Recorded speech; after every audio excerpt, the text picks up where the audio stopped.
Michael Bond's Paddington. It says, please look after this bear. Thank you.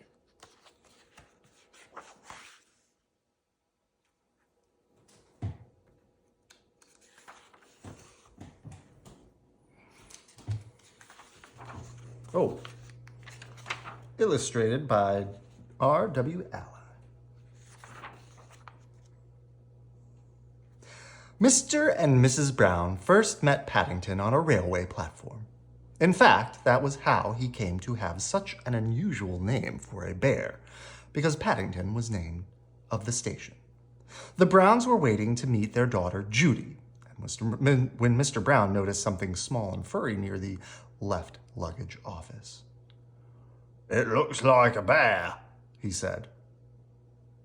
"A bear?" repeated Mrs. Brown. "In Paddington Station? Don't be silly, Henry. There can't be." But Mr. Brown was right.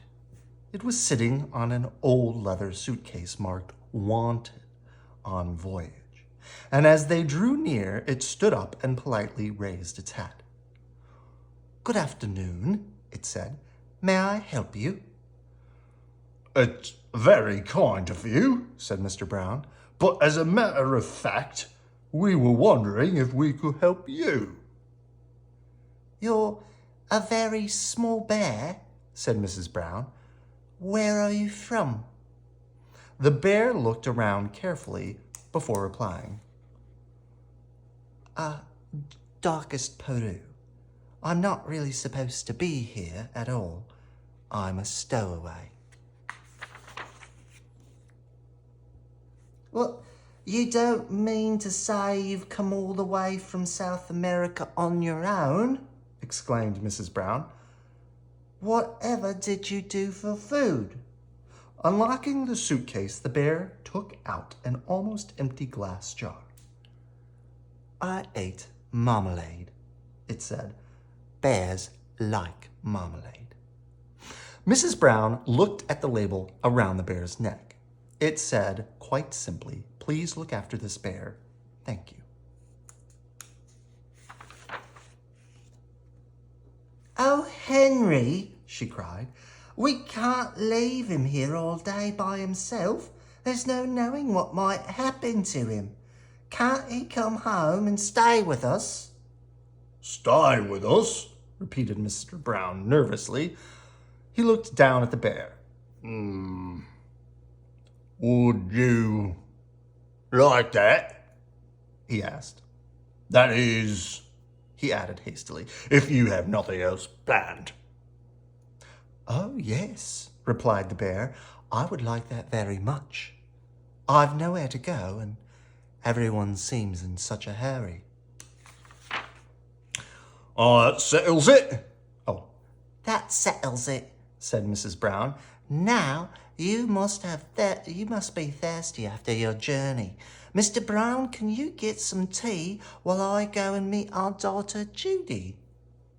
"But Mary," said Mr. Brown, "we don't even know its name." Mrs. Brown thought for a moment. "I know," she said. "We'll call him Paddington, after the station." Paddington. The bear tasted it several times to make sure. "It sounds very important." Mr. Brown tried it out next. "Follow me, Paddington," he said. "I'll take you to the snack bar." Mr. Brown was as good as his word. Paddington had never seen so many snacks on one tray, and he didn't know which one to try first. He was so hungry and thirsty that he climbed up onto the table to get a better look. Mr. Brown turned away, pretending he had tea with a bear at Paddington Station every day of his life. "Henry," cried Mrs. Brown when she arrived with Judy, "what are you doing to that poor bear?" Paddington jumped up to raise his hat, and, in his haste, he slipped on a strawberry tart, skidded on the cream, and fell over backwards onto his cup of tea. "I think we'd better go before anything else happens," said Mr. Brown. Judy took hold of Paddington's paw. "Come along. she said. We'll take you home, and you can meet Mrs. Bird and my brother Jonathan. Mr. Brown led the way to the waiting taxi. Number 32, Windsor Gardens, please, he said. The driver stared at Paddington. Bears is extra, He growled. Sticky bears is twice as much.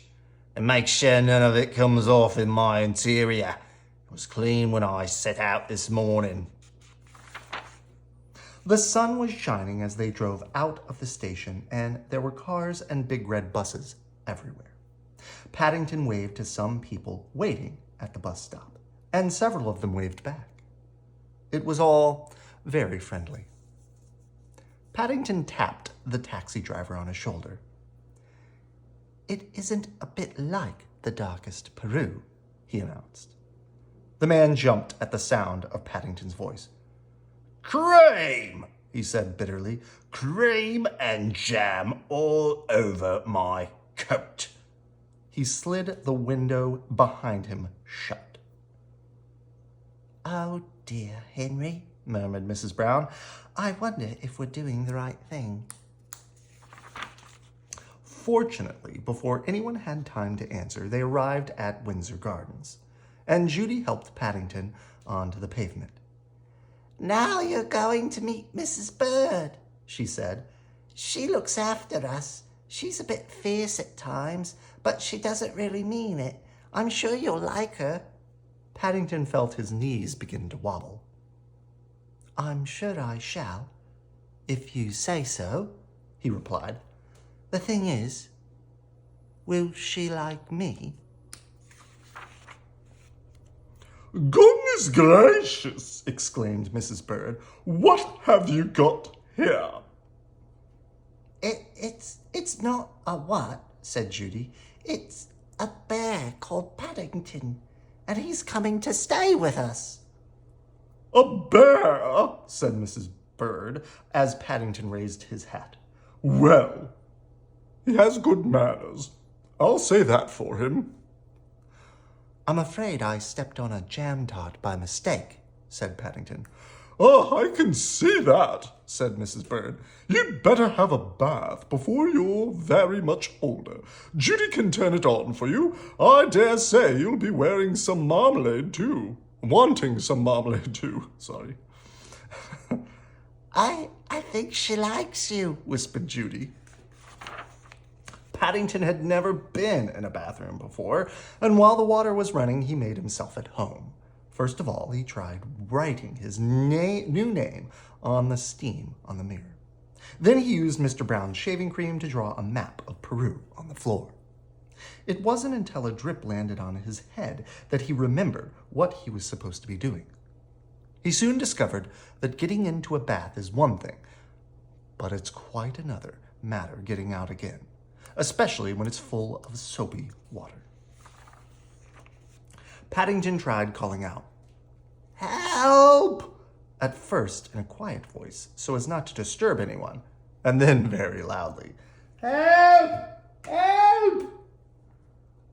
When that didn't work, he began bailing the water out with his hat, but the hat had several holes in it, and his map of Peru soon turned into a sea of foam. Suddenly, Jonathan and Judy burst into the bathroom and lifted a dripping Paddington onto the floor. Thank goodness you're all right, cried Judy. We heard you calling out. Fancy making such a mess, said Jonathan admiringly. You should have pulled the plug out. Oh, said Paddington. I never thought of that. When Paddington came downstairs, he looked so clean that no one could possibly be cross with him. His fur was all soft and silky, his nose gleamed, and his paws had lost all traces of jam and cream. The Browns made room for him in a small armchair, and Mrs. Bird brought him a pot of tea and a plate of hot buttered toast and marmalade. Now, said Mrs. Brown, you must tell us all about yourself. I'm sure you must have had lots of adventures. Oh, I have, said Paddington earnestly. Things are always happening to me. I'm that sort of bear. He settled back in the armchair.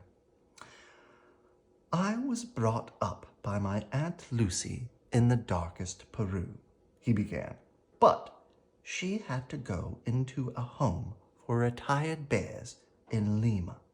He closed his eyes thoughtfully, and a hush fell over the room as everyone waited expectantly. After a while, when nothing happened, they began to get restless.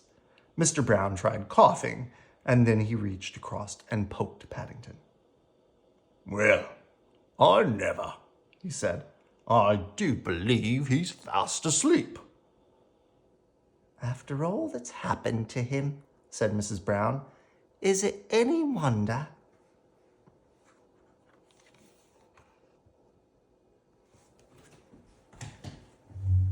Good night. I love you.